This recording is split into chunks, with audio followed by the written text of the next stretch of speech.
day we had. It's, you know, I said, well, we'll go to Enterprise Island, we'll see some history, see some wildlife, and we'll see what else comes out to play. Little did we know what was going to come out to play was probably some in the neighborhood of 40 to 50 whales all scattered around us, where everybody got them there. And somebody had asked me, when was the last time you'd seen something like that? And it was probably somewhere in the neighborhood of about 7 years ago. And it was in Wilhelmina, so next bay over. And because, well, Enterprise is part of Wilhelmina, but where we turned in the snowstorm and started heading towards the north, that's where it happened in similar numbers. And it's just absolutely remarkable to have it. And so we do hope that you enjoyed it, to see that many whales in that area. I also find it extremely interesting that we have that kind of whale activity in that area. And the reason being is the Gervinern, which Ross just told us, was responsible for killing hundreds of whales, maybe even thousands of whales. The artifacts that were pulled up, the water boats, still related to the whaling industry, the bollards on the shore, the chains, that type of idea. And to be able to see that number in and around that area is always quite remarkable to me, because that obviously was an area that was hunted and probably overhunted, as we know now. But the other question that I always get asked is, what changes have you seen in Antarctica? In '95, when I first came down, we had 2 whale experiences all seasons, and I was down for 5 months. Now we can almost have whale experiences every voyage, but we had... See that splash guard's the first thing. There we go, fluke. The rest will follow suit. That is a big whale on the looker's right. Whoa.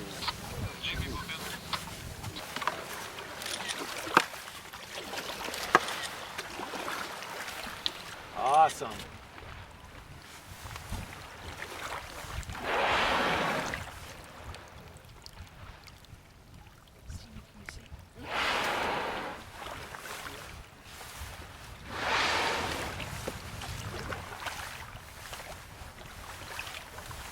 I didn't see the whale, but...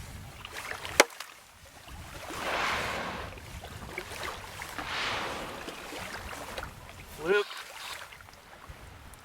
Oh yeah, baby.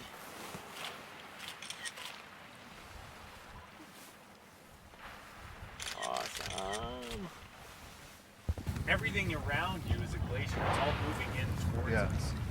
The difference here is, given the topography, that those ice blocks, those huge seracs at the water's edge, collapse into the water and spawn an iceberg, as opposed to the other side of the peninsula, behind this landmass in front of us.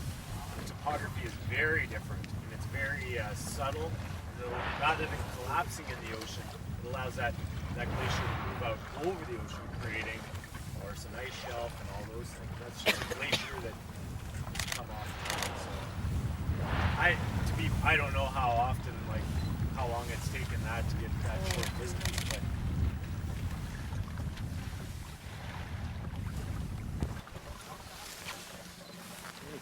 I'm not sure.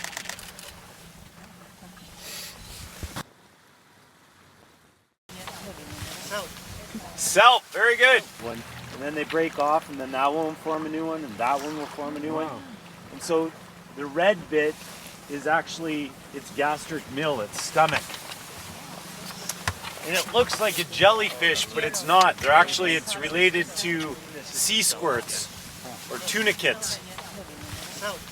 Self, very good. Nice work over there, team.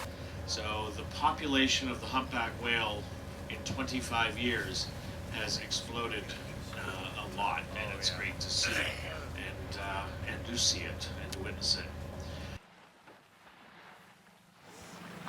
Go for it.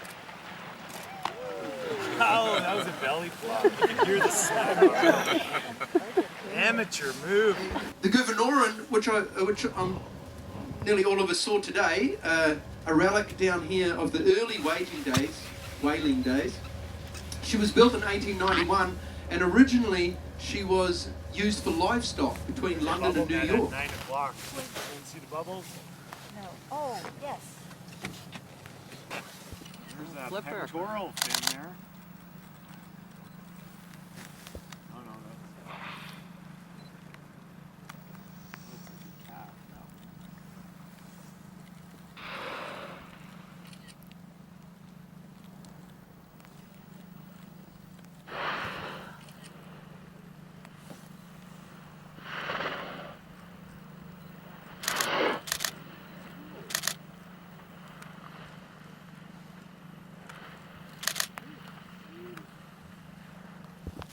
You can actually see the tubercles on the rostrum, all that bumpy bit on like the nose of the whale.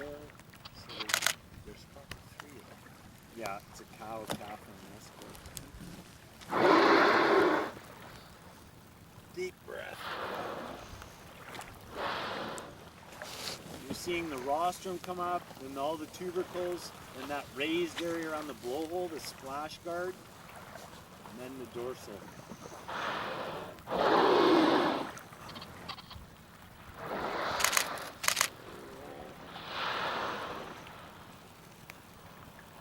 Double flute? Yep.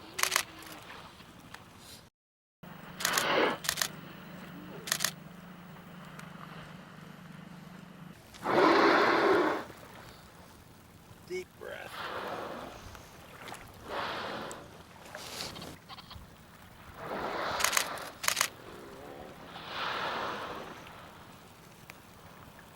Double flute?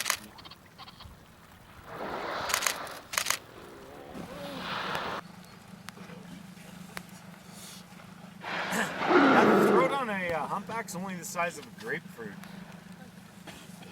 Yeah.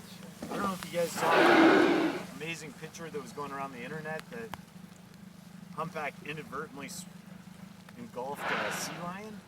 And needless to say, both parties escaped. But the, I wonder if the sea lion did any damage to the balloon.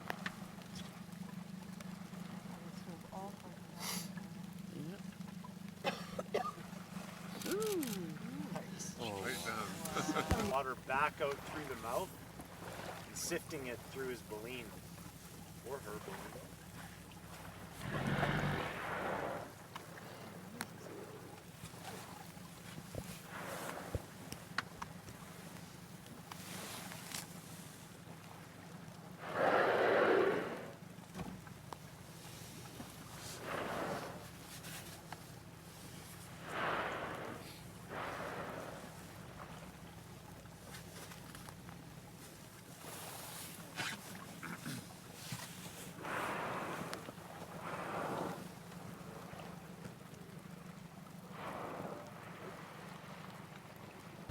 And then a company purchased her and used her for whaling off Mozambique, of all places. And after not having good whaling seasons there, that company went bankrupt and a Norwegian company purchased her, and she was the state-of-the-art ship because they repurposed her on board with cookers and boilers. So not only could they just flens the whales, which was normally the case, they could, once they'd flensed, taken the blubber off, they would then crane the other pieces of the whales up and render it down to make guano, or like blood and bone, fertilizer, and hundreds of tons of guano in a season, which was worth a lot of money, but nowhere near as much as the whale oil, which at that time, in 1915, before she sunk, she had a couple of bumper seasons. And during World War I, that was a very hot commodity, whale oil, because it was used in glycerine, and glycerine was used to make dynamite. So when she went down, there was a fire on board. Someone had knocked over a lamp. She caught fire. They tried to run her aground. Well, first, they tried to use exploding tipped grenade harpoons to partially sink her to put the fire out. They couldn't do so, and so the captain ran her aground. There were 85 men on board working that ship, and all of them survived. There were no casualties or what have you. But her whole load was lost, and it was a big blow to the whole whaling industry at the time when she went down. So she was really a state-of-the-art ship. The whales would get caught with steam catches and pulled alongside, the blubber cut off, and they just used the blubber, and then they would let the carcasses float, and whale carcasses that are just rotting on the beach. And so that's how they used to do it before the Gouvernoran came along and could do everything on board. However, Ben Foyne invented the grenade-tipped exploding harpoon, and that changed the industry significantly when he did that. And today we were in Foyne Harbour in Wilhelmina Bay, which was named, the Belgium expedition named that after the Queen of Netherlands, and Foyne Harbour was named after the man that invented this gun. This recap tonight that I've presented to you has not been scientific, and it's brought to you by Google and Wikipedia. And I did want to give a shout out as well to Encyclopedia Britannica. Thank you. Yeah, going to Foyne Harbour is like going home again, kind of. It turns out my great-great-great-grandmother's cousin was Sven Foyne's second wife. So there is no blood, whale blood on my hands, but I really look forward to telling you about Sven Foyne perhaps tomorrow night. There just isn't time to do it. Various lines, one of the current one, which is exactly parallel to the ocean surface. It's horizontal. And then there's and that's about a meter off the water surface. Then you see another one at a slight angle, and then another one a meter above that. So that's the succession of float lines. And as I mentioned during our little impromptu talk, for those of you I've shared the company with, is the vast majority of the deterioration of the iceberg is occurring underneath the water, not the part that's exposed to the sun and to the environment. So it's a little bit counterintuitive. But in doing so, you know the old adage, like you're seeing 80 to 90% of the iceberg is underneath the water. So what's happening is that as that thing deteriorates and it's rotting, it's losing mass underwater, it's losing its ballast, it's becoming increasingly unstable, and then it creeps up a little bit. And then it creates a new float line. And then it loses more mass, it creates a new float line. But you notice how they're slightly at an angle? And it's kind of going, the angles are going this way? That means that thing slowly but surely is in the process, and it's gonna flip next to the looker's left. Same with, pardon? Yep. That thing is flipped over many times. And what you're actually seeing is you look at it, you notice how the one side's scalloped, the looker's right, then the rest is that perfectly smooth surface. That perfectly smooth surface used to be underneath the water, and the part that's scalloped used to be above the water. So that's the old float line running perfectly perpendicular. So that thing is flipped many times over. And just as a reminder, the color of that berg is indicative of the density of that berg. That thing is it's ice that formed as a result of hyper-consolidated snow. And a gazillion years ago, back, when that was somewhere in the interior of Antarctica, and then it, overcome by gravity, it migrated down towards, downward near the coast. And in doing so, trapping all those dinosaur farts between snowflakes. Ice is our master, and so we're not